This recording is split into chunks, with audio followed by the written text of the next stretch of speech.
बारे में बात करेंगे, उसके बाद थोड़ा सा साइंस के बारे में बात करेंगे, और उसके बाद हम बात करेंगे सब लॉर्ड के बारे में। फिर हम अपने स्टार्ट करेंगे कोर्स। कोर्स के बारे में मैं बात करता हूं थोड़ा सा स्टार्टिंग में, कि कोर्स में क्या क्या रहेगा। We will with the very scratch, that is from first cusp. तो जितने भी सवाल आते हैं फर्स्ट कस्प से, कौन कौन से होंगे? लॉन्गिविटी का, पर्सनैलिटी का, health. Cure from disease. Hmm. तो इन पे फोकस रहेगा मोटा मोटा। फिर मान लो अगली क्लास में सेकंड कस्प के बारे में बात करेंगे। तो सेकंड कस्प से जो भी हमारे सवाल होते हैं we will try to cover. तो कौन कौन किस तरीके के सवाल हो सकते हैं सेकंड कस्प से? Wealth, family. सबसे पहले वेल्थ। तो वेल्थ के रिगार्डिंग क्या सवाल होगा? What can so be the कहाँ से आएंगे, कहाँ से वेल्थ आएंगे, के लिए सवाल होता है कैसे ठीक रहेंगे। सबसे पहले, सबसे पहले हमेशा जो प्रैक्टिकल बात करेंगे, because the course is practical. तो क्या मेरे पास, क्या मेरे जीवन में अच्छी वेल्थ है, उसकी प्रॉमिस है, इस तरीके का सवाल आता है। या क्या मैं इस पर्टिकुलर काम से पैसा कमा सकता हूं? Can I earn the wealth from this work? और सबसे इंपॉर्टेंट बात, क्या मैं अगर अपनी लोकेशन चेंज करता हूं तो क्या मेरा पैसा बढ़ेगा? क्या मेरी जॉब चेंज में पैसा है? तो हमने उसमें सेकंड कस्प भी इन्वॉल्व करना है। ठीक है। तो ये हमारा कोर्स ऑफ एक्शन होगा, और मोटा मोटा ये हमारा कोर्स होगा। We will try to use, we will be using KP के बेसिक फंडामेंटल से लेके बहुत हाई लेवल के फंडामेंटल्स। ये ऑलमोस्ट हमने किए हैं, but still we will be revising, still we will be doing it. और इसमें अगर हमें बाद में एंड में, जब हम इसमें थोड़ा और परिपक्व हो जाए विद इन 1 मंथ और सो, तो इसमें हम प्रश्न चार्ट और मुहूर्त थोड़ा सा वो भी डालेंगे। प्रश्न chart is as good as this natal chart, इसको नेटल चार्ट बोलते हैं। और प्रश्न चार्ट क्या होता है? प्रश्न चार्ट और फुरारी, वो जब हमने नेटल चार्ट सीख लिया अच्छे से, तो सिर्फ हमने चार्ट बनाना है, बाकी सारा कुछ जैसे नेटल चार्ट में करते हैं वैसे ही होगा। Time chart. टाइम चार्ट, बिल्कुल टाइम चार्ट भी और फुरारी चार्ट भी। हम्म। तो with the span of the time, with the course of the time, I will try to make sure कि सबको एक एक चीज समझ आ रही है। We will go very slow. ठीक है। तो यहाँ पे बहुत बहुत सारे लोग पुराने हैं, कुछ नए भी हैं। तो इसमें हम फोकस करेंगे थोड़ा सा बेसिक रिवीजन पे, ज्यादा टाइम नहीं लगाएंगे इसमें, और आगे बढ़ते हैं। So this is known as North Indian chart. I guess सभी नॉर्थ इंडियन वाले हैं यहाँ पे। तो इसको बोलते हैं first house. We are using KP. So KP में हम बोलेंगे first cusp. What is the difference between Vedic and KP in cusp? Vedic में हम हाउस बोलते हैं या भाव बोलते हैं, घर बोलते हैं, वो होता है भाव मध्य। द वर्ड इज भाव मध्य। मतलब जो डिग्री भाव की यहां से मध्य से आती है उसको हम डिग्री लेते हैं वैदिक में। और यहां पे इन केपी वी टेक भाव आरंभ। ये एक डिफरेंस है भाव आरंभ का। हालांकि हमें सॉफ्टवेयर सब बता देगा, but we should just know कि डिफरेंस क्या है, number one. Number two differences, in Vedic we have equal division of houses.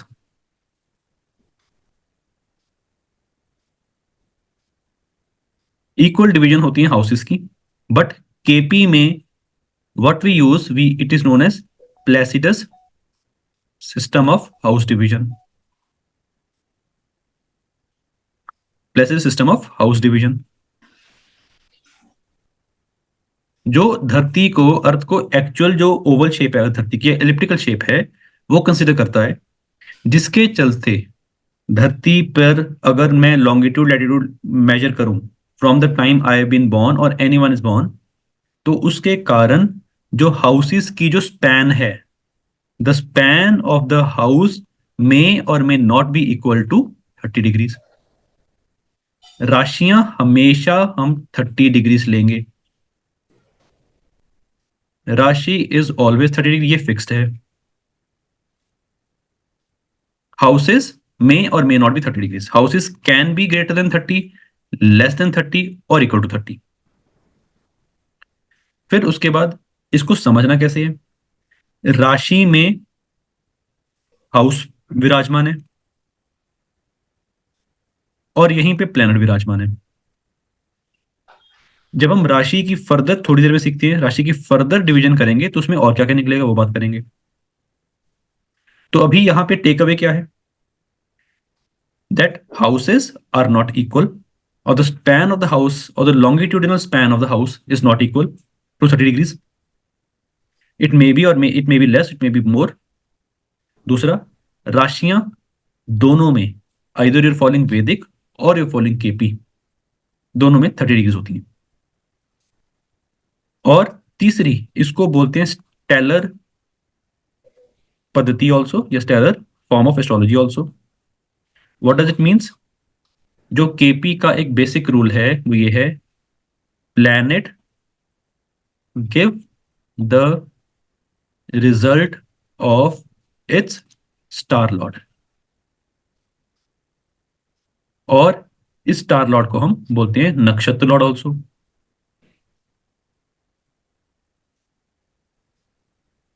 सो ये कुछ थ्योरेटिकल बातें हैं। अब थोड़ा आगे चलते हैं। फर्स्ट कस्प में अगर मेरे पास सवाल आते हैं, या अगर मैं फर्स्ट कस्प की बात करूं, तो प्राइमरली मेरे पास आता है हेल्थ का सवाल, फिर विल पावर का सवाल, फिर नेचर, कि बंदे की नेचर कैसी है, बंदे का कैरेक्टर कैसा है, या मतलब किस तरीके से बंदा एक्ट करेगा किस पर्टिकुलर सिचुएशन पर, और बंदे का रिकवरी कैसी है, इधर फिजिकली और मेंटली, ओवरऑल हेल्थ, और अगर मैं इसको एक बड़ा वर्ड बोलूं, ओवरऑल लॉन्गिविटी। तो whenever the question is of longevity, we have to check first cusp first of all. फिर आती है सेकंड कस्प की बात। इसमें क्या देखा जाता है, इसमें मनी देखा जाता है। इसमें कौन सा मनी, या इसमें बोलेंगे वेल्थ, इसमें कौन सी वेल्थ, मोटा मोटा ऐसे लिक्विड मनी। तो लिक्विड मनी में कैश इन हैंड आ गया, इसमें मेरी ज्वेलरी आ गई। So not accumulated.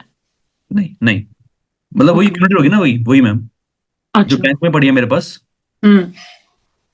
तो वो उसको एक्यूमुलेट बोल लीजिए, उसको कैश इन हैंड बोल लीजिए, उसको वेल्थ बोल लीजिए। Okay. अब ज्वेलरी के बाद गोल्ड वगैरह सब आ गया इसमें। एक और चीज, इसमें आते हैं हमारे क्या, म्यूचुअल फंड्स, लिक्विड मनी, या पर्टिकुलरली म्यूचुअल फंड्स को मैं बोलूंगा जो लिक्विड फंड्स होते हैं उसको। तो म्यूचुअल फंड्स भी हम 11वें दूसरे भाव से देखते हैं। जो शेयर है, जो स्टॉक्स हैं, उसको हम दूसरे घर से इसलिए नहीं देखते क्योंकि वो हम रेडिली सेल नहीं करते, they are not the transactable declarations, we take some time to spend it, that is why they are taken from fifth house। Mutual fund जो होते हैं वो बहुत इजीली ब्रेकेबल होते हैं, तो इसलिए म्यूचुअल फंड्स और मेरा जो ज्वेलरी है, जो गोल्ड है मेरी, सेकंड हाउस से देखा जाता है। गोल्ड भी बहुत easily we can, it is also very liquid form of money, liquid asset. उसके बाद फैमिली के बारे में जानेंगे। मोटा मोटा सेकंड सवाल, सेकंड हाउस का क्वेश्चन यहाँ पे खत्म हो जाता है, पैसा कैसा होगा या फैमिली कैसी होगी, मोटा मोटा। और जानने के लिए सेकंड हाउस से संस्कार, अगर आपको किसी इंसान की नेचर देखनी है तो सेकंड हाउस भी आएगा, और इसकी स्पीच, और साथ में इसका खाने पीने की आदतें, हैबिट्स ऑफ ईटिंग, बट जो फोकस रहेगा वो मनी पे रहेगा।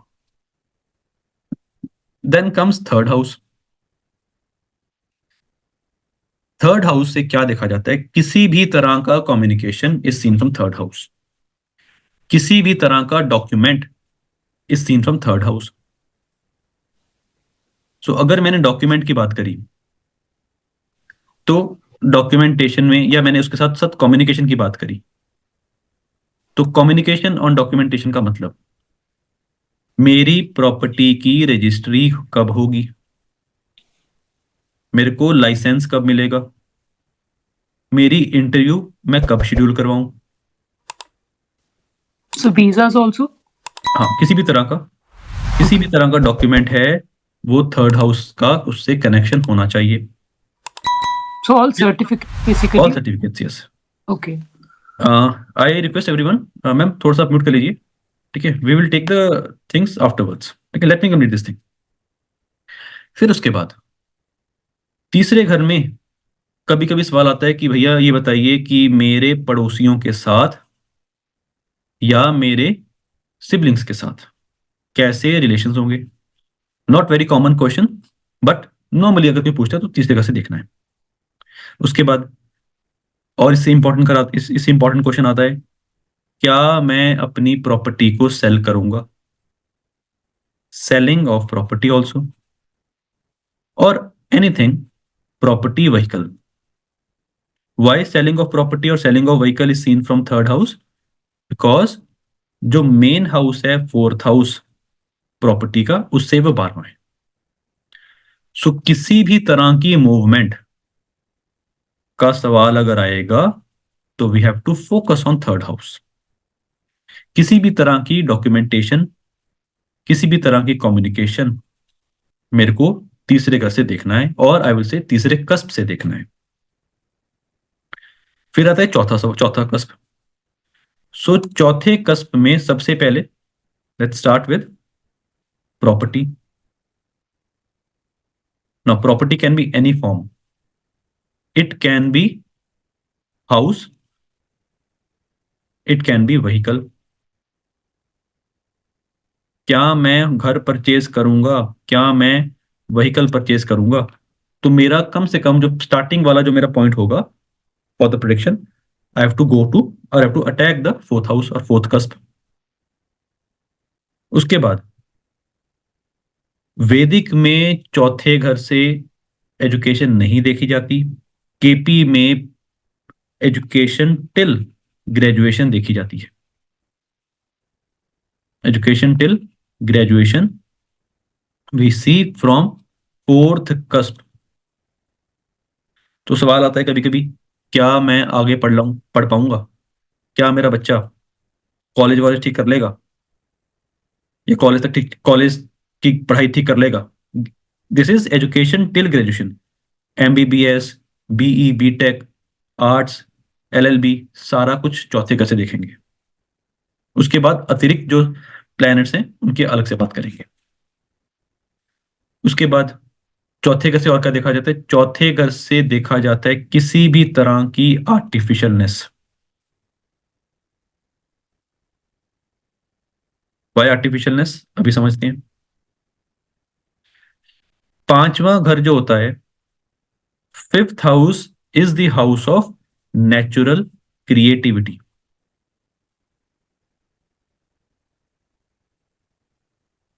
Now which is the highest form of natural creativity is the birth of a baby. तो बेबी हम पांचवें घर से देखेंगे नेचुरल तरीके से। और ये याद रखना, अगर फीमेल पूछ रही है, try to take only that question, ये try to take the question of female only, कि जी when will I become a mother, और if a husband ask when will he become the father, तो we will ask for the chart of his wife. और अगर मान लीजिए वो बोलता है कि नहीं, वाइफ का चार्ट नहीं है, आप मेरे चार्ट से देखिए, then we will see from the 11th house. Male के चार्ट से normally I do not prefer, but if in case the male और द हस्बैंड और the father doesn't have the wife's chart, और वो बोलते हैं कि नहीं आप मेरे चार्ट से देखिए, पता कीजिए। बहुत सारे कभी कभी केसेस आते हैं जब हस्बैंड वाइफ साथ नहीं होते, कुछ भी जो भी है, द रीजन में भी, तो मेल के चार्ट से we C 11th cusp. Now क्यों 11th कस्प से देखा जाता है? बिकॉज वो सातवें से पांचवा है। सातवें से पांचवें का क्या मतलब है? अगर ये नेटिव है, अगर ये मेल है, ये नेटिव है, ये हस्बैंड है, तो ये सामने ये वाइफ का लग्न है। दिस बिकम द लग्न of the partner, and partner का या लगन का पांचवां घर उसका गर्भ बन जाता है, the natural house of creativity. इसलिए from the male chart try to avoid, but in case of unavoidable circumstances you may take 11th house of the male chart. Coming back, पांचवा घर which is the natural house of, which is house of creativity. Nidhi ji, you have any doubt? I request कि अगर doubt important नहीं है तो please. तो sir male के chart में फिफ्थ हाउस क्या दिखाता है? मेल के चार्ट में फिफ्थ हाउस और भी बहुत बहुत सी चीजें दिखाता है, अभी अभी बात कर रहे हैं। जी सर। पांचवें घर से हम देखेंगे sports, love and romance, creativity. ना ये तो बहुत कुछ हो गया जी, क्रिएटिविटी में बहुत कुछ आ गया। फिर सवाल आता है क्रिएटिविटी में क्या,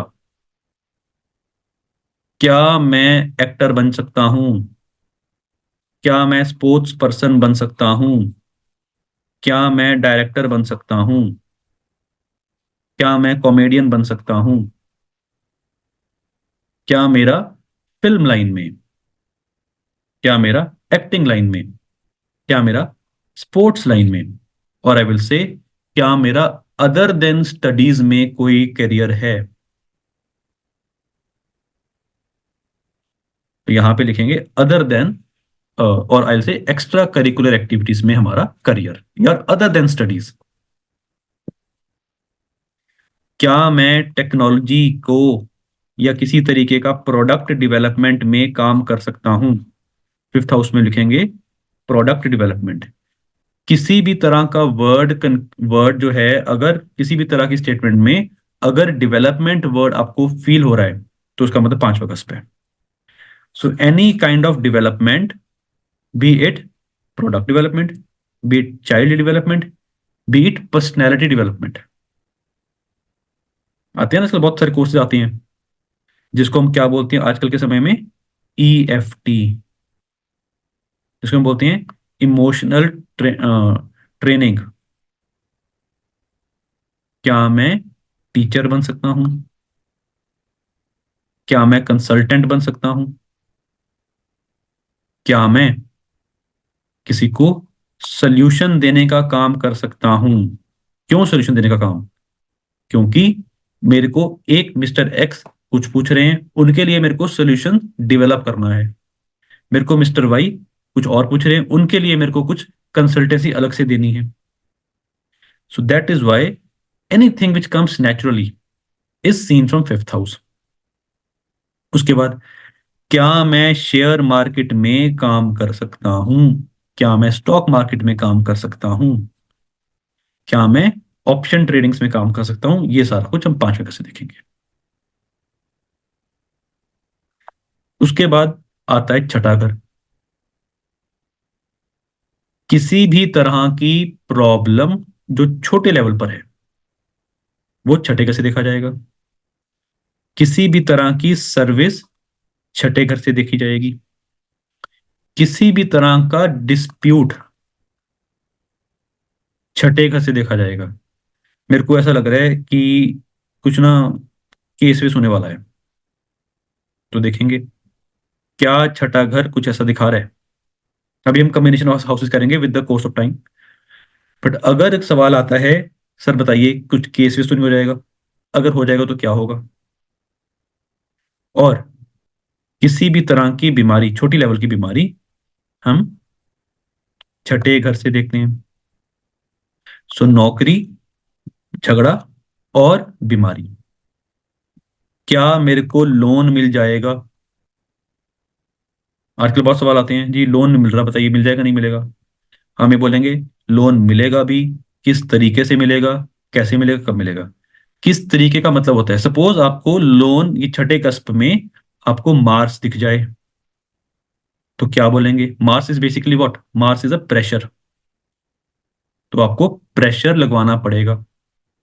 जुपिटर आ जाए, सन आ जाए, मून आ जाए, वीनस आ जाए, लोन आराम से मिल जाएगा जी, कोई चक्कर नहीं है।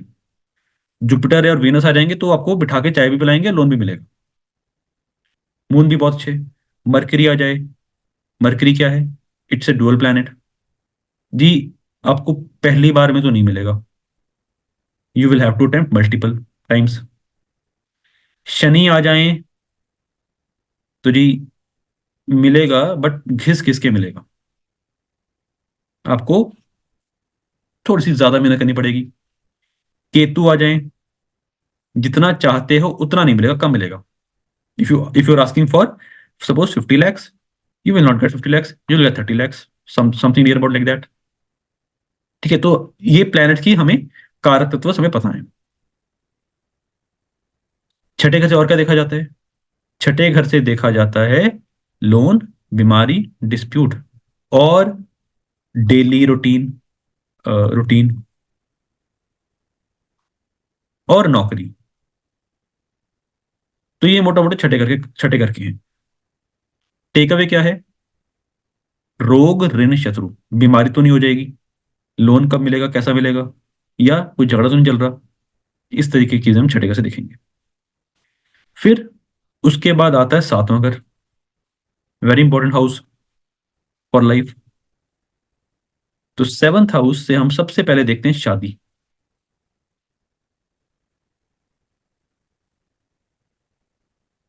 तो we will see marriage from seventh house. What does it mean? शादी, सबसे पहले देखेंगे शादी की promise. Is there any kind of promise? Then we will have to see the seventh cusp. Sir मैं कहीं ना कहीं ना मैं चाहता हूं कि मैं ना कोई काम करूं पार्टनरशिप में, तो क्या मेरा काम सक्सेसफुल रहेगा या मैं कर सकता हूं पार्टनरशिप? सेवंथ हाउस से कभी कभी हम फॉरेन लैंड भी देखते हैं, और फीमेल का और मदर का सेकंड बेबी भी देखते हैं। नाउ सेकंड बेबी क्यों देखना है सेकंड सातवें घर से? क्योंकि जो पहला बड़ा बच्चा आया था वो आया था पांचवें घर से। तो पांचवें घर से तीसरा घर इज उस बेटे का, उस बच्चे का छोटा भाई बहन। तो अगर ये पहला घर है बच्चे का, तो यहां से तीसरा घर इज हिज यंगर सिबलिंग। क्यों? क्योंकि ये नेटिव का पहला घर है, ये नेटिव खुद है।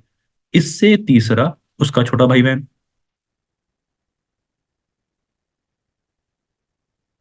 तो seventh house is the house of second baby also. फिर उसके बाद आता है आठवां घर। Eighth house is very important house, ये आपको बहुत ध्यान से देखना है। अगर किसी भी स्क्रिप्ट में, जब स्क्रिप्ट की बात करेंगे, अगर किसी भी स्क्रिप्ट में आपको आठवां घर दिख जाए तो आपको थोड़ा सा सावधान हो जाना है, क्योंकि ऑब्स्ट्रक्शंस आपको समझ आ सकती हैं कि इनके ये वाले प्रॉमिस में there will be some kind of obstructions, there will be some kind of delays, there will be some kind of humiliation. Humiliation not की बेइज्जती हो गई है, नॉट ओनली दैट, बट ये है कि मैं कुछ चाह रहा हूं, वो मेरे मन से नहीं हो पा रहा, वो मेरे मन के अकॉर्डिंग नहीं हो पा रहा। सो that is also kind of humiliation. क्या मैं रिसर्च में जा सकता हूँ? आठवां घर। क्या मैं ऑकल्ट में जा सकता हूँ? आठवां घर। कभी कभी पूछते हैं क्या लॉटरी लगने के चांसेस हैं? आठवां घर। मेरा आठवें घर में बहुत ज्यादा, आठवें घर में बहुत सारे नंबर आ रहे हैं, तो क्या करना चाहिए? इफ पॉसिबल आप मैन्युफैक्चरिंग वाले इंडस्ट्री में जाओ, आप टेक्नोलॉजी ड्रिवन इंडस्ट्री में जाओ, या आप इनकम टैक्स, या आप किसी भी तरह का टैक्सेशन सिस्टम में जाओ, इनकम टैक्स, एक्साइज या जीएसटी वगैरह इस तरीके के जाओ। या अगर आपको पढ़ना है तो ज्योग्राफी भी आप पढ़ सकते हो, which is something beneath the earth. आप जेमोलॉजी पढ़ सकते हो, जेम्स का काम भी कर सकते हो। तो ये सब बातें जो भी धरती के नीचे है, दैट इज 8th हाउस। क्या मेरे को इनहेरिटेंस मिलेगी? क्या मेरे को इनहेरिटेंस मिलेगी? और अगर मिलेगी तो किसके थ्रू मिलेगी? अगर 8वां घर में 8वें कस्प की स्क्रिप्ट में 9वां आ रहा है तो जी फादर से मिलेगी। अगर मदर चौथा आ रहा है तो मदर के थ्रू मिलेगी या मदर के साइड से मिलेगी। 9वां घर और क्या होता है? 9वां घर होता है फादर के साथ साथ हायर स्टडीज। हायर स्टडीज कौन सी स्टडीज? जो हम पोस्ट ग्रेजुएशन या डॉक्टरेट या डॉक्टरशिप या पोस्ट डॉक्टरशिप वो करते हैं, वो 9वां घर होता है। अगर मैं रिसर्च कर रहा हूँ, पीएचडी कर रहा हूँ, तो वो 8वां घर है। अगर मैं कोई ग्रेजुएशन की बात पोस्ट ग्रेजुएशन कर रहा हूँ तो वो 9वां घर है। यहाँ पे मेरी एक रेगुलर पढ़ाई हो रही है, यहाँ पे मेरी इरेगुलर या रिसर्च हो रही है, कभी पढ़ रहा हूँ कभी नहीं पढ़ रहा हूँ। इसलिए 8वें घर में हम रिसर्च या पीएचडी देखते हैं। और किसी भी तरह की लॉन्ग डिस्टेंस ट्रेवल, जिसको हम पहले जमाने में तीर्थ यात्रा बोलते थे, आज के जमाने में लॉन्ग डिस्टेंस ट्रेवल बोलते हैं। किसी भी तरह का अगर मेरे को लक चाहिए, फॉर्चून चाहिए, किस्मत चाहिए, तो 9वां घर भी देखेंगे। हालांकि ऐसा क्वेश्चन नहीं आता, ये हमें चार्ट की स्क्रिप्ट में दिखता है। तो 9th हाउस से क्या आएगा? क्या मेरे पास हायर स्टडीज करने का चांस है? क्या मैं बाहर जा सकता हूं? तो 9वां घर भी आएगा। बाहर मतलब कुछ देर के लिए, लॉन्ग डिस्टेंस ट्रेवल के। उसके बाद अब इस चार्ट का एक बेहद important house which is 10th house, it is very important. Now 10th house shows overall karma, और I would say overall profession, कि मैं जीवन में करूं तो क्या करूं। नाउ सबसे पहले सवाल आता है कि जी ऐसा कौन सा काम करना चाहिए मेरे को? Should I go for a job, should I go for a government job और प्राइवेट जॉब और अ बिजनेस? तो सबसे पहले मैं देखूंगा कि इस व्यक्ति का इस जन्म में, इस जीवन में कर्म क्या है। क्या वो प्रोफेशन से पैसा कमा सकता है या वो नौकरी से पैसा कमा सकता है? तो अगर मैं 10th कस्प की जब स्क्रिप्ट बनाऊंगा, स्ट्रॉन्गर लेवल पे अगर 7 आ रहा है तो I will say go for, try to go for partnership और बिजनेस। अगर छठा ज्यादा स्ट्रॉन्गर आ रहा है तो आप नौकरी की तैयारी कीजिए। और अगर तीसरा आ रहा है, if there is a kind of intervention of third cusp, तो मैं बोलूंगा इंडिपेंडेंट बिजनेस आप कर सकते हो और एंटरप्रेन्योरशिप कर सकते हो, because third house is also the house of independent business. उसके बाद मेरा सोसाइटी में स्टेटस कैसा रहेगा?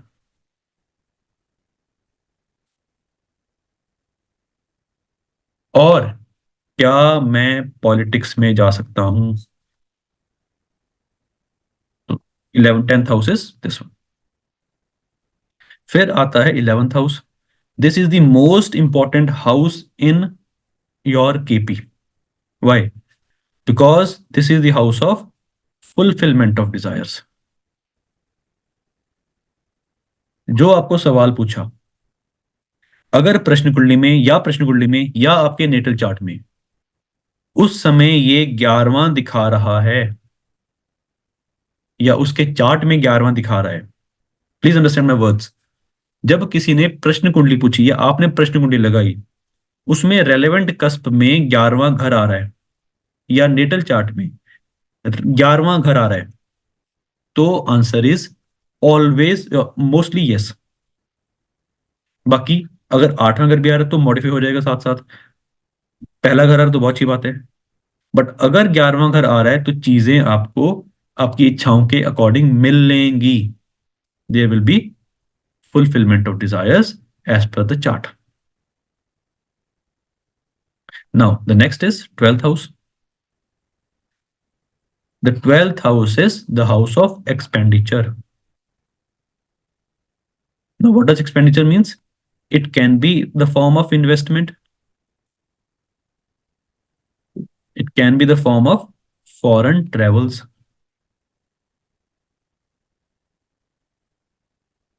क्या मैं बाहर जाऊं तो मेरे लिए सही रहेगा? If the question is, question पे हमने बहुत ध्यान देना है. अगर मैं बाहर जाऊं तो क्या मैं सक्सेसफुली पैसा कमा सकता हूं? तो सवाल आ रहा है 12वें घर से. अगर मैं बाहर जाऊं तो क्या अपना बिजनेस सक्सेसफुली कर सकता हूं? तो 12वें घर से. ना बाहर जाने का मतलब not only US Canada America, US Canada Germany. बाहर का मतलब 12वें घर का मतलब होता है ऐसी जगह जहां पे कल्चर और इन्वायरमेंटल चेंजेस हैं.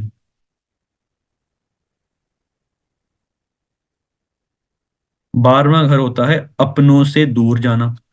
11वां घर होता है यूनियन विद द फैमिली. तो ऐसे सवाल भी आते हैं. मैं दुबई में रह रहा हूँ, वाइफ मेरी इंडिया रह रही है, हम वापस कब मिलेंगे? तो अगर 11वें घर में कनेक्शन बना हो, अगर 11वीं स्क्रिप्ट में कनेक्शन बना हो तो मिलेंगे. कब मिलेंगे? जब वो दशा आएगी, वो बात करेंगे धीरे धीरे. Coming back, 12th house is also the house of separation. This separation can be painful, this separation can be forceful. Husband यहाँ रह रहे हैं, वाइफ कहीं बाहर रह रही है काम करने के लिए या अदरवाइज, और हस्बैंड वाइफ में झगड़े हो गए, वाइफ चलेगी मायके. वो भी कहीं ना कहीं 12वें घर से देखा जाता है. 12वें घर से कभी कभी नेगेटिव चीजें भी देखी जाती हैं. फॉर एग्जाम्पल प्रिजन यात्रा. I will show you chart, अभी दिखाता हूं मैं प्रिजन यात्रा वाली. उसमें वैदिक से दिखाऊंगा मैं आपको. और और क्या देखा जाए 12वें घर में? 12वें घर से अकेले रहने का मतलब आइसोलेशन. आइसोलेशन का एक्चुअल मतलब होता है या तो बाहर जा रहा है या प्रिजन में जा रहा है या बीमारी के कारण हॉस्पिटल में जा रहा है. तो हॉस्पिटल का मतलब, अगर पहले कस्प में आपका किसी के क्लाइंट का 12वां आ रहा है तो कहीं ना कहीं उसका खर्चा, उसका बाहर जाना, उसका अकेले रहना या हॉस्पिटल में रहना, कहीं ना कहीं उसको ये फील होगा या उसके लाइफ में आएगा.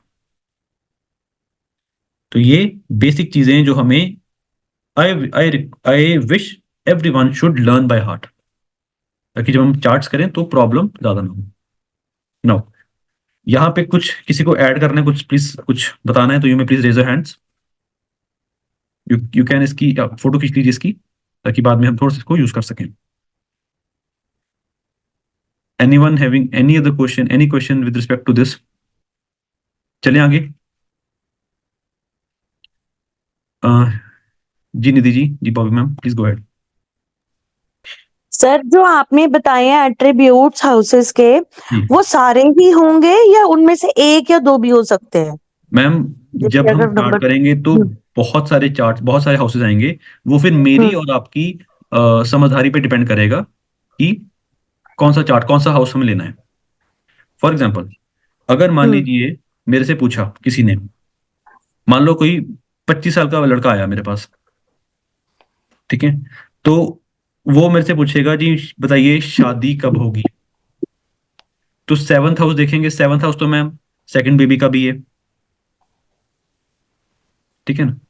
तो अगर अगर मान लीजिए उसका 7th हाउस आ रहा है तो मैं क्या बोलूंगा कि आपका बेबी होने वाला है, सेकंड बेबी होने वाला है. I will say you have a promise of marriage.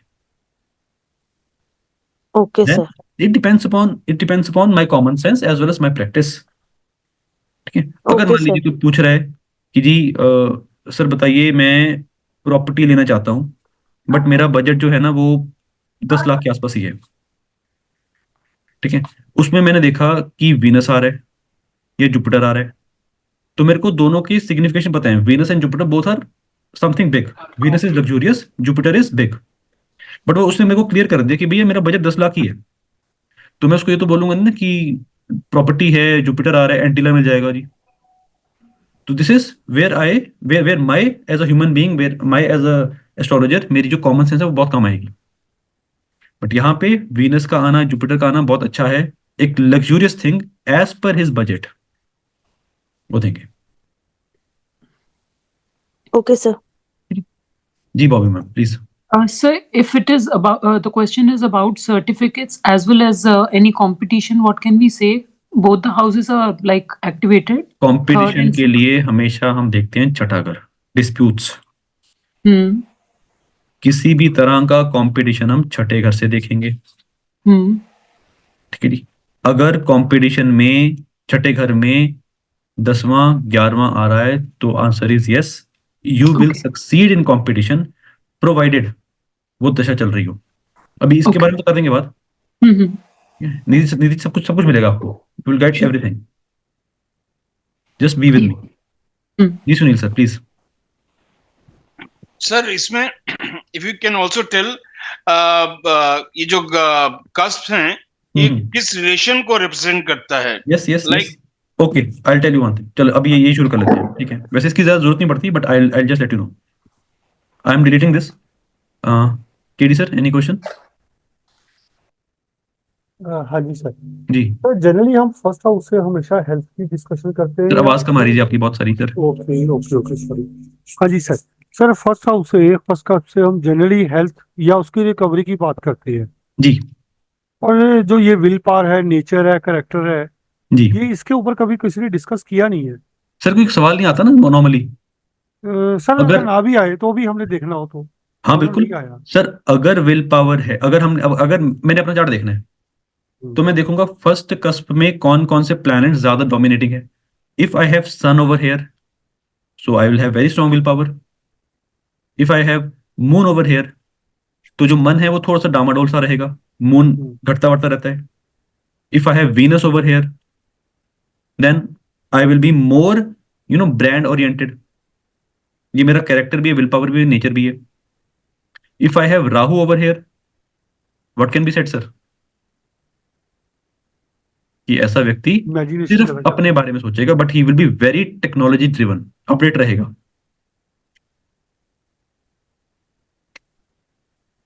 जी। पर सर कभी किसी प्लेनेट की सिर्फ राशि ही हो, फिर उस प्लेनेट की पोजीशन कहाँ वो बैठा हुआ है उसके ऊपर इफेक्ट नहीं, आएगा। मैं बात कर रहा हूँ सबलॉट की बात कर रहा हूँ सर, केपी में सबलॉट की बात करते हैं सर। हम्म। फर्स्ट कस्प का सबलॉर्ड अगर राहु हो तो सबसे ज्यादा इंपैक्ट उसका आएगा, फिर राशि, सबका इंपैक्ट लेंगे, सबका इंपैक्ट। मैंने भी जो बात करी है वो मैं सबलॉर्ड की बात करी है, जी जी वो मिक्स, वो हम बाद में मिक्स करेंगे ना सब कुछ। ठीक है। मान लीजिए राहु महाराज सबलॉर्ड हैं, जी उसके बाद पहला साइन आ गया, जी फिर उसमें प्लैनेट कोई विराजमान है, मान लीजिए यहाँ पे वीनस प्लैनेट विराजमान है, तो राहु भी, वीनस भी और फर्स्ट साइन भी, तीनों चीजें लेंगे, then we will determine something. जी जी। This is the beauty of KP that we get lot of information within a very short span of time. ठीक है जी? चलिए राजेश्वरी जी, डॉक्टर साहब last question, then will move forward. Yeah, so just two, three points regarding baby. If somebody is going for adoption, that also is seen from fifth house. Yes yes And secondly, if somebody is already in some profession and they want to launch something new, that is seen from 10th only, or we have to see from 10th and 11th?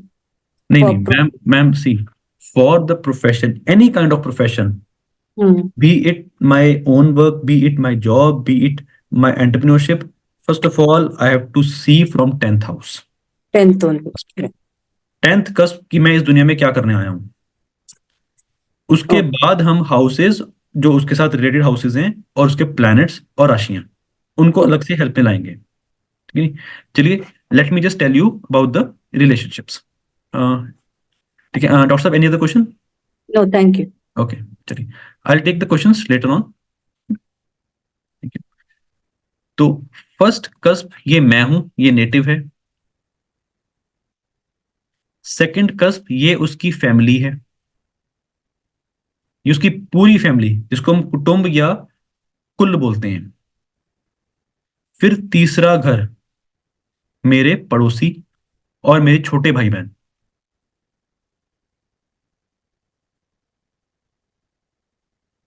फिर चौथा घर मेरी mother का।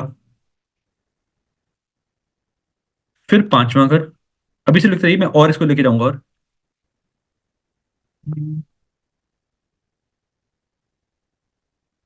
अरुण जी, हमने क्या लिख दिया? कोई बात नहीं। पांचवा घर फर्स्ट बेबी, या for young ones girlfriend and boyfriend. छठा घर मेरे पेट्स, मेरे कलीग्स और मेरे कौन, मेरे मामा या मेरी मासी और मेरे कंपेटिटर्स। मामा मासी क्यों आए? ये मेरी मदर हैं। मदर से तीसरा घर 1, 2 एंड 3 माए मामा मासी, उनके भाई बहन। और मेरे कौन हुए? मेरे मामा मासी हुए। फिर सेवंथ कस्प स्पाउस, या आपका बिजनेस पार्टनर या लाइफ पार्टनर। अब उसके बाद अगर ये स्पाउस है, if this is a spouse, then this is the second house from the spouse, which means her और his family, family of spouse. तो कौन आ जाएगा इस चार्ट के लिए? उसके इन लॉज। ये इन लॉज में सभी सभी सभी लोग आ गए, उसके father in law, mother in law, sister in law, सब कुछ, एक पूरी फैमिली ट्री। फिर धीरे चलेंगे आगे। नौवें घर में मेरे पिताजी, और ये स्पाउस से तीसरे हैं, तो स्पाउस के छोटे भाई बहन, मतलब मेरे brother in law, sister in law. और कहां से देखेंगे? फिर टेंथ हाउस। टेंथ हाउस में अगर ये नेटिव है, ये नेटिव का चौथा घर उसकी मदर, ये स्पाउस है, स्पाउस से चौथा घर उनकी मदर, तो इस नेटिव की मदर इन लॉ। इससे मेरे फादर का फैमिली भी देखी जाती है, मतलब फैमिली ऑफ माय फादर, क्योंकि ये फादर से दूसरा घर हो गया। फादर की इनकम या फादर का स्टेटस भी, फादर का वेल्थ भी देखा जाएगा। और I will say, Arun ji please please wait करिए, ठीक है? I request not to spam like this. अगर ये मेरा टेंथ हाउस है, तो मेरा जो स्टेटस है, कहीं ना कहीं वो मेरे फादर का वेल्थ है। हम बोलते हैं ना, अगर बच्चा राइज कर रहा है तो वो मेरी मेरी इनकम, मेरी कमाई है, तो that is the income of the father.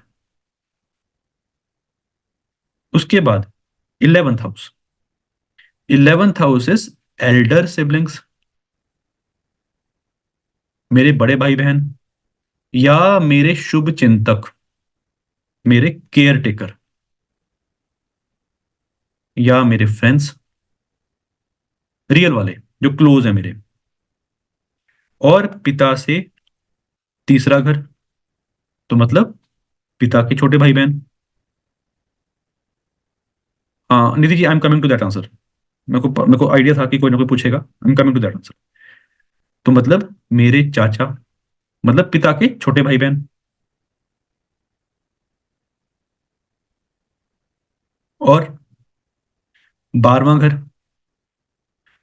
12वां घर ये मेरे फादर हैं, तो ये फादर से चौथा उनकी मदर, मतलब मेरी दादी। और अगर मैं अपनी स्पाउस के फादर की बात करूं, तो ये इनका घर, फादर इन लॉ। क्यों? क्योंकि नेटिव का 9वां घर उसका फादर, उसके फादर।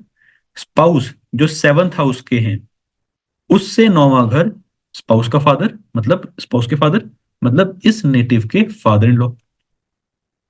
अब कभी कभी सवाल आता है, कोई मेरे से पूछता है कि बताइए मेरे चाचा के साले साहब का पैसा कैसा रहेगा, तो which house I will take? Anyone? Seventh house. बहुत बढ़िया।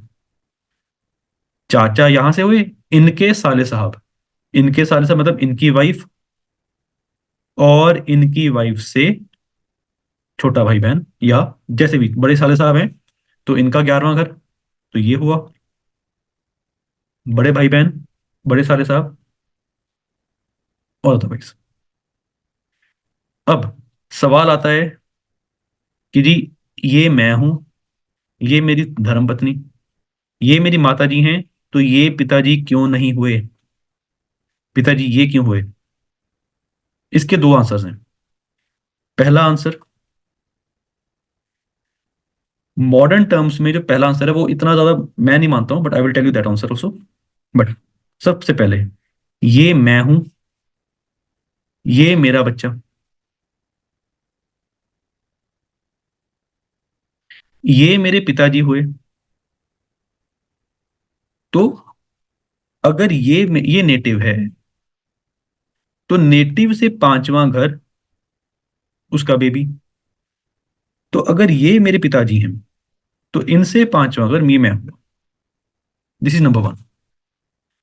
नंबर 2 इज ये मदर, ये होता है केंद्र स्थान, और ये है विष्णु स्थान, लक्ष्मी स्थान, त्रिकोण। तो केंद्र और त्रिकोण को साथ में लेके ही किस्मत बनती है। इसको बोलते हैं विष्णु स्थान और केंद्र, और इसको बोलते हैं लक्ष्मी स्थान। ये दूसरा आंसर। तीसरा आंसर, ये मेरी लीनिएज है। 9th house is my lineage, मेरा डीएनए, मेरी पुरखों की चलती आ रही जो मेरी प्रथा है, जो मेरी फैमिली की प्रथा, जो ट्रेडिशन है, वो 9th हाउस, जो मेरे अंदर डीएनए है वो 9th हाउस है। अब यहां पे जो मॉडर्न डेफिनेशन इसको बोलती है वो क्या बोलती है? नॉर्मली 10वें घर से अगर हम फादर लेते हैं तो ये हमारे बायोलॉजिकल फादर नहीं होते, ये वो वाले फादर होते हैं जिन्होंने हमें चलना फिरना सिखाया, जिन्होंने हमें जीवन में आगे बढ़ना सिखाया। द रियल फादर जिनका डीएनए मेरे अंदर है वो 9th हाउस है। You can take this you can take this house as a father for that native, either जिनकी मदर की सेकंड शादी हुई है या जिनके बेबी अडॉप्टेड है, उनका ले सकते हो। But in a sense, in my opinion, I always take father as a 9th house. ये हमारे वो वाले फादर हैं जो हमें जीवन में आगे बढ़ना सिखाते हैं, अगर अलग अलग मतलब ऐसा कुछ है। Otherwise 9th house is the father, the real father, और the father we should take from the in the astrology. ठीक है जी, चलते हैं आगे। अब थोड़ी सी बात कर लेते हैं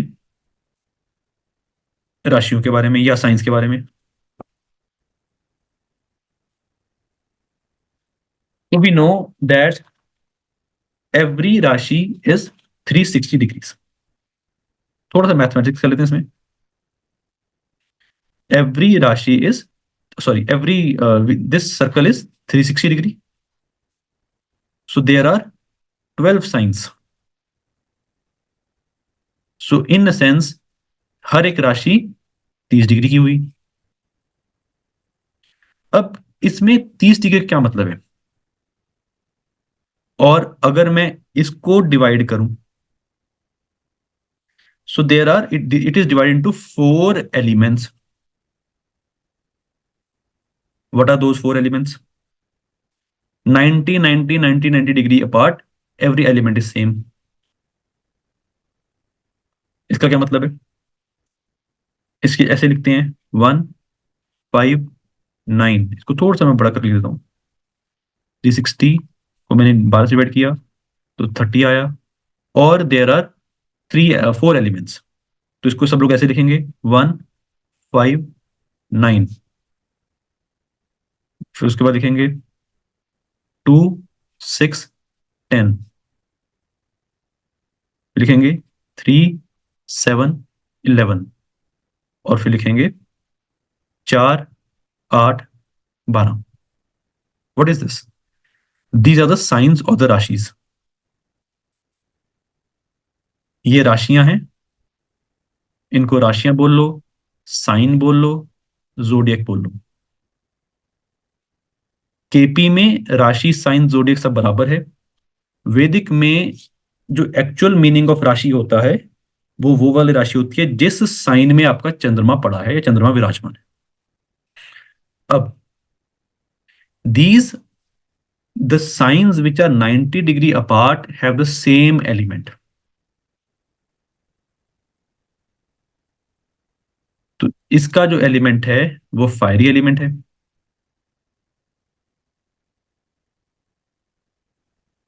इसका जो 2 6 10 का एलिमेंट है वो अर्धी एलिमेंट है। इसका जो एलिमेंट है वो कौन सा है? वो एरी एलिमेंट है। और इसका जो एलिमेंट है वो वाटरी एलिमेंट है। नो, ये भी हम प्रेडिक्शन में यूज करेंगे। अब आई होप सबको इसके इनके जो लॉर्ड्स हैं वो पता है। मैं यहां पे लिख देता हूं थोड़े से। This is owned by Mars, this is owned by, मैं राशियों की बात कर रहा हूं, sun, and I make this like this. चलो एक कहानी सुनाता हूँ, सबको सुनाता हूँ मैं बार बार, वो बहुत इजी हो जाएगा आप सब लोगों के लिए। Just make this kind of table, जो हमारा एक नेचुरल कुंडली बनती है। चौथे साइन में और 5वें साइन की, इसको बोलते हैं कैंसर साइन या कर्क राशि, इसको बोलते हैं लियो साइन या सिंह राशि। Chandrama is the karaka of mother, sun is the karaka of father. दोनों की शादी हुई, माता पिता की शादी हुई, 2 लड़के हुए या 2 बच्चे हुए, 3 और 6। तीसरी राशि को बोलते हैं मिथुन राशि या Gemini sign, Mercury is governed by Mercury. और छठा साइन जिसको हम क्या बोलते हैं? वर्गो बोलते हैं, कन्या बोलते हैं, ये भी मरकरी से गवर्न है। अब ये दोनों बच्चे बड़े हो गए तो ये अपनी अपनी बीवियां ले आए। This is known as Taurus govern by Venus, and this is known as Libra और तुला अगेन गवर्न बाय वीनस। अब ये दोनों अपनी बीवियां ले आए तो बीवियां साथ रहने लगी, तो बीवियां अपने भाइयों को साथ ले आई, साले साहिब साथ में आ गए। तो first sign is govern by Mars and this is also govern by Mars. अब ये साले साहब कहीं पे, इन पिताजी को शक हो गया कि भैया ये साला साहब ही है, कुछ कुछ और ही है, ये पंगे बहुत डाल रहे हैं, Mars is the karaka of disputes. तो इन फादर ने क्या किया, इसके लिए अलग से टीचर रख दिया, इसके लिए अलग से टीचर रख दिया। Owned by Jupiter, owned by Jupiter. पिताजी थे थोड़े से केयरिंग नेचर के थे, तो इनको लगा कि भैया ये टीचर है और ये टीचर है, कहीं आपस में मिलके कुछ खिचड़ी ना बना ले, तो इन्होंने अपना सर्वेंट एक यहाँ पे छोड़ दिया, एक यहाँ पे छोड़ दिया। तो ये सैटर्न, ये Saturn. So these are the signs and their rashi lords. अब इसके बाद हमारी जो केपी शुरू होती है वो शुरू होती है यहां से। साइंस तक तो ठीक है। Now we need to learn something about nakshatras. तो अब थोड़ा से नक्षत्रों के बारे में लिख लेंगे। Should I right it down the नक्षत्र साइन नक्षत्र, और आपको सबको पता है? You may right in chat box, हाँ या ना? क्या मैं नक्षत्र का नाम लिखूं यहाँ पे? चलो I just write it down, it will take just 2 minutes। तो पहले साइन में, 5वें साइन में, 9वें साइन में कौन कौन से नक्षत्र आएंगे? केतु के नक्षत्र, फिर वीनस के नक्षत्र और सन के नक्षत्र। फिर यहां पे अभी इसको देखते हैं, थोड़ा समझते हैं। Every rashi is 30 degrees long and every nakshatra they are 13 degree 20 minutes long. तो एक राशि में 13 डिग्री 20, 13 डिग्री 20 और 3 डिग्री 20। तो हर राशि में 2.25 नक्षत्र होते हैं। तो एक पूरा नक्षत्र केतु का, एक पूरा नक्षत्र वीनस का और 1/4 नक्षत्र सूर्य का। फिर बाकी जो बचे यहां पे सूर्य, मून एंड मार्स। तो अगर मैं 7-7 डिग्रीज लिखता रहूं तो 0 से लेके 13 डिग्री 20 मिनट केतु में, 13 डिग्री 20 से लेके 26-40 वीनस का और 26-40 से लेके 30 डिग्री सूर्य के। तो यहां पे 1/4 हुआ, तो सूर्य की नक्षत्र के कितने डिग्री बचे? 10 डिग्री बचे। तो 0 से लेके 10 डिग्री सूर्य, 10 से लेके 23-20 चंद्रमा और 23-20 से लेके 30 डिग्री मार्स, इनके नक्षत्र आएंगे। फिर अगले साइन में तीसरे, 7वें और 11वें साइन में कौन कौन से नक्षत्र बचेंगे? Mars, Rahu and Jupiter. Mars के नक्षत्र में यहां पे 6:40 हुआ और 6:40 बचा, तो 0 से लेके 6 डिग्री 40 मिनट। राहु 6:40 से 20 डिग्री और जुपिटर महाराज 20 से 30 डिग्री। फिर अंत में जो वाटरी साइन है उसमें कौन कौन से नक्षत्र आएंगे? उसमें आएंगे Jupiter, Saturn and mercury. Jupiter is 0 से लेके 3:20, सैटर्न इज 3:20 से 16:40 एंड मरकरी इज 16:40 से 30 डिग्री। तो ये मोटा मोटा नक्षत्रों की डिवीजन होती है। इसमें further division is like this, जिसको हम बोलते हैं सब लॉर्ड। ये सब लॉर्ड पे आते हैं। उससे पहले हर नक्षत्र इज फर्दर डिवाइडेड इनटू 4 चरण ऑफ 3 डिग्री 20 मिनट्स ईच। तो केतु के 4 चरण आएंगे, वीनस के 4 चरण आएंगे, सूर्य का 1 चरण। फिर यहां पे सूर्य के 3 चरण, यहां पे 4 और यहां पे 2। फिर मार्स के अगेन 2, राहु के 4 एंड जुपिटर के 3 और यहां पे जुपिटर का 1, 4 और 4। मतलब एवरी राशि 30 डिग्रीज हैव 9 चरण और 9 इसको बोलते हैं नवांशा। Navamsha is not used in KP. Basically ये डिवीजन है। अब इसके बाद ये हो हमारा नक्षत्र का सिस्टम। फिर उसके बाद आता है सब Lord, which is very important, very very important. उसको कैसे निकालना है? हालांकि निकालने की जरूरत नहीं है, we all have the softwares. कुछ समझना कैसे, थोड़ा समझ लेते हैं इसको। Should I delete this? Anyone wants to write? ठीक है, ये सबको मिल जाएगा। अब व्हाट इज सब लॉर्ड? तो केपी कृष्णमूर्ति जी ने, जी मैम कुछ कह रहे हो आप? Same as Padas. हाँ, पद एक चरण या पद एक ही बात एक ही बात है. Okay. चरण, पदास, नवांशा, Navamsh. D9 एक ही बात है। Okay.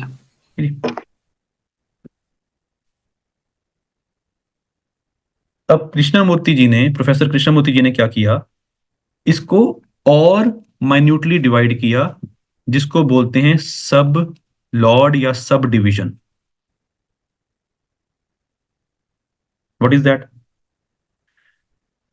अब अगर मैं 13 डिग्री 20 मिनट को मिनट्स में कन्वर्ट करूं, तो आई नो 1 मिनट 1 डिग्री है 60 मिनट्स। सो 13 इंटू 60 780 प्लस ये वाला 20 मिनट्स, तो 800 मिनट। तो हर नक्षत्र का जो स्पैन है, या हर स्टार का जो स्पैन है, स्टार और नक्षत्र एक ही बात है, हर स्टार का या हर नक्षत्र का जो स्पैन होगा वो कितना होता है? 800 मिनट होता है। तो कृष्णमूर्ति जी ने क्या किया? कृष्णमूर्ति जी ने इसको नक्षत्र को फर्दर डिवाइड किया। पहले राशि को डिवाइड किया, कितने कितने नक्षत्र में? 2.25 नक्षत्र में। फिर ये स्टार्स, फिर इनको फर्दर डिवाइड किया, जिसको बोलते हैं सब डिवीजन। और वो कैसे डिवाइड किया वो समझते हैं। तो सबसे पहले वेरी सिंपल तरीका, यूनिटरी मेथड यूज किया उन्होंने। यहां पे लिख लेंगे प्लैनेट, और यहां पे लिखेंगे दशा, महादशा, और यहां पे लिख लेंगे टोटल पीरियड। तो सबसे पहले लिखेंगे केतु, इनकी दशा पीरियड 7 ईयर्स है। वीनस की 20, सन की 6 ईयर्स, फिर मून की 10 साल, Mars 7, Rahu 18, Jupiter 16, Saturn how many 19, and Mercury 17। तो अगर मैं टोटल सम करूं तो it comes to be 120 years. Kalyug में मोटा मोटा 120 ईयर्स माना जाता है, एक एज पर वैदिक astrology. This is taken from वैदिक। ये दशा सीक्वेंस है और ये ईयर्स हैं। तो अगर, और जो स्पैन ऑफ स्टार है वो सबका सेम है। Span of star 800 minutes, 800 minutes something like that.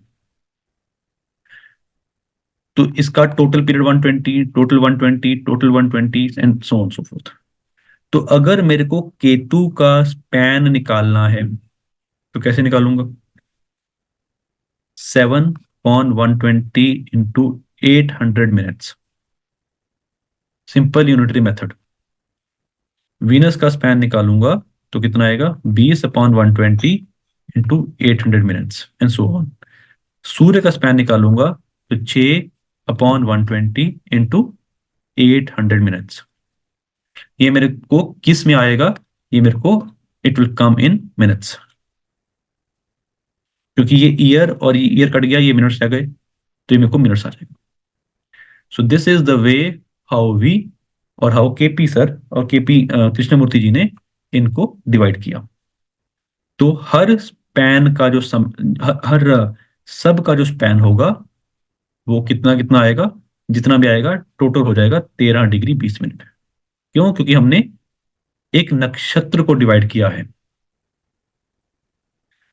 तो अब मेरे को एक कोई कोई नेटिव कोई कोई अपने से कोई एक बंदा, कोई भी मेरे को केतु का सब निकाल के बताएगा कितने डिग्री आता है, ये कैलकुलेट करके बताइए मेरे को कितना आते हैं। आई जस्ट वांट 2-3 पीपल जो कर लीजिए।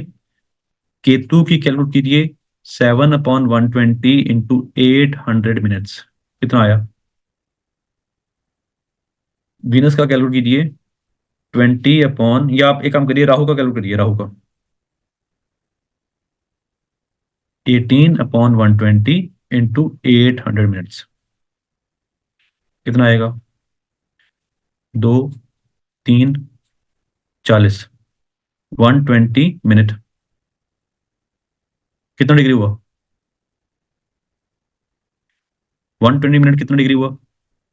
60 मिनट प्लस 60 मिनट, 2 डिग्री। तो राहु का जो स्पैन है दैट विल बी 2 डिग्रीज। ठीक है, राहु के सब का जो स्पैन है दैट विल 2 डिग्रीज। तो कोई चेक कर लेना इसको, सॉफ्टवेयर में कहां से देखेंगे।